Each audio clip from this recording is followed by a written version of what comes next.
Kemudian faktor-faktor pembentuk integrasi nasional ya. Jadi ada beberapa faktor yang bisa membentuk integrasi nasional. Kita tahu sendiri bahwa masyarakat Indonesia ini merupakan masyarakat yang plural, yang majemuk, jadi terdiri dari berbagai macam suku, bangsa, agama, dan lain sebagainya yang disatukan dengan semboyan yang kita kenal dengan Bhinneka Tunggal Ika. Jadi masyarakat yang plural ini bisa seperti pisau bermata dua. Di satu sisi bisa menguntungkan bangsa Indonesia, kalau kita bisa memanfaatkan keberagaman, kepluralan di masyarakat dengan baik, bisa jadi menyebabkan kehancuran bangsa kalau keberagaman dan kepluralan ini tidak bisa kita manfaatkan dengan sungguh-sungguh, seperti yang saat ini terjadi di masyarakat, yang pernah terjadi di masyarakat kemarin-kemarin itu kalian bisa lihat di media massa bagaimana hanya karena perbedaan kelompok, perbedaan pandangan politik, perbedaan agama, bangsa kita hampir pecah, hampir bukan bubar tapi hampir bisa diadu domba oleh kelompok-kelompok yang tidak menginginkan bangsa kita bersatu. Bahkan sampai saat ini pun termasuk di saat kita sedang menghadapi pandemi virus corona, masih ada sekelompok orang yang berusaha untuk memecah belah bangsa kita.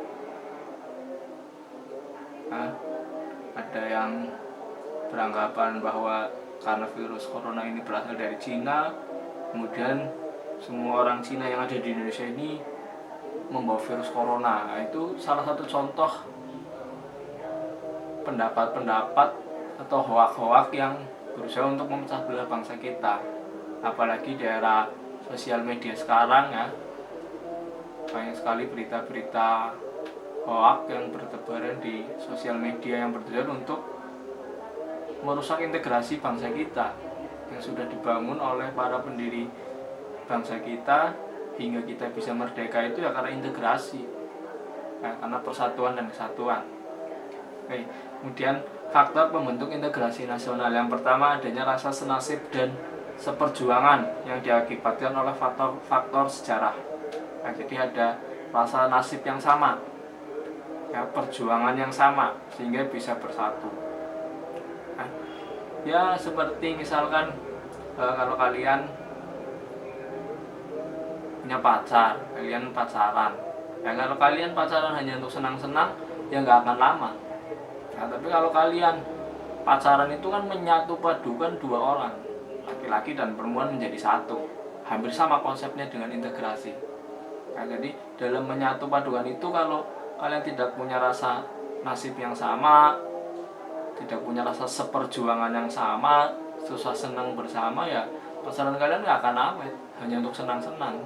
Seperti bangsa kita, kalau kita tidak sama-sama berjuang mempertahankan bangsa Indonesia ini agar tetap utuh, tetap satu, bubar, bisa bubar bangsa kita.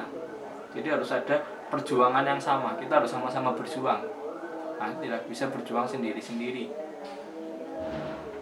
Kemudian adanya ideologi nasional yang tercermin dalam simbol negara, yaitu Garuda Pancasila dengan semboyannya Bhinneka Tunggal Ika. Kemudian adanya tekad serta keinginan untuk bersatu di kalangan bangsa Indonesia, seperti yang dinyatakan dalam Sumpah Pemuda. Terus yang keempat adanya ancaman dari luar yang menyebabkan munculnya semangat nasionalisme. Biasanya kita kalau belum terancam, persatuan dan kesatuannya belum ada. Kalau udah ada ancaman seperti corona ini kan merupakan ancaman ini, ancaman dari virus, ancaman dari virus. Dari adanya corona ini kita semua bersatu, sama-sama saling bergotong royong, berusaha bantu tenaga medis, memberikan masker, memberikan APD, memberikan makanan dan lain sebagainya untuk yang tidak mampu. Itu bagian dari nasionalisme. Kemudian penggunaan bahasa Indonesia, nah ini sebagai bahasa persatuan. Terus yang keenam, adanya semangat persatuan dan kesatuan dalam bangsa Indonesia. Kemudian adanya kepribadian dan pandangan hidup kebangsaan yang sama. Apa itu? Pancasila. Kemudian yang ke-8, adanya jiwa dan semangat gotong royong, solidaritas dan toleransi keagamaan yang kuat. Terus adanya rasa senasib sepenanggungan akibat penderitaan penjajahan. Dan yang terakhir, adanya rasa cinta tanah air dan mencintai produk dalam negeri. Kemudian faktor penghambat integrasi nasional. Yang pertama, kurangnya penghargaan terhadap kemajemukan yang bersifat heterogen. Nah, jadi kemajemukan itu tidak dihargai dengan baik. Ya, perbedaan itu tidak dihargai dengan baik. Ya, malah perbedaan itu dijadikan sebuah alat untuk itu tadi, memecah belah bangsa kita. Kemudian yang kedua, kurangnya toleransi antar golongan. 3, kurangnya kesadaran dari masyarakat Indonesia terhadap ancaman dan gangguan dari luar. Terus yang terakhir, adanya ketidakpuasan terhadap ketimpangan dan ketidakmerataan hasil-hasil pembangunan. Nah, ini yang dulu sering terjadi di daerah-daerah perbatasan seperti di Papua. Ya, bagaimana Papua ingin merdeka itu ya karena ketimpangan dan tidak kemeratanya pembangunan. Ya, sementara ini yang kita lihat bahwa pembangunan itu hanya terpusat di Jawa, tidak sampai ke daerah-daerah pelosok. Tapi sekarang ya alhamdulillah sudah sampai ke pelosok-pelosok negeri, pembangunan sudah merata. Walaupun tetap yang namanya wilayah-wilayah yang ingin memerdekakan diri, salah satunya seperti Papua, ya, bukan wilayahnya tapi sekelompok orang yang ingin lepas dari Indonesia masih tetap ada. Makanya kita tidak boleh lengah, harus tetap waspada karena ancaman itu akan selalu ada.